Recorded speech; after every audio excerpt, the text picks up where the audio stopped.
Kalong ke ek bas ngau tenat ban yo ngau ban ban tip bakadon ka jingkela na ka jinglin ka bas niu ban poi biang sya ka jinglong ka babha.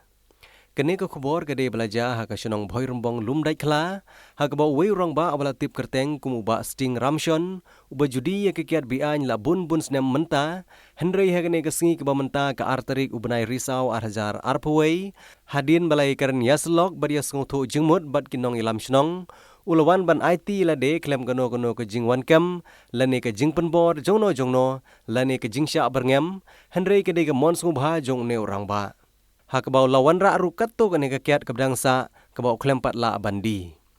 ki nong ilam shnong ki bakentup ya uba ST rumpei ubadi orang ba shnong ke shnong lumdai kla uba armbai ubadi secretary shnong kentup ya baro ki executive committee member jong ke shnong lumdai kla bhoi rembong kilawan ban pediang sungubha ya ne orang ba khamtam ya kete ga rai rang ba jong uba sting ramshon banwan ha ka imlang sa alang ka babha bat kularu ban ai ke jing trilang bat ki bor shnong nang ne shakmat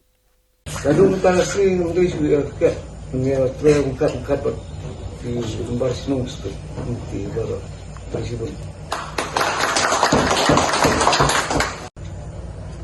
Nakaliang jo Krishnong idap ke jing movement ke kraw ke di janmit asa we lagi para nang sungsnong na pok Krishnong dongi ba shaik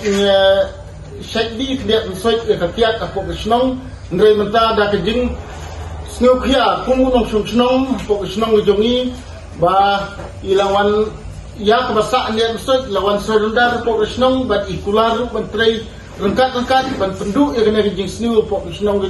jongi ya hangne para ramba na kaliang jonga nga ai kublei I da ka ba ya kublei nga kerpat di para member baru kini thakti bagane ini anong don su ka jing dikiat pok Krishnong jongi te ni kermen skem bangin la pendu kumba ila kula rahmat jongi kublei jbun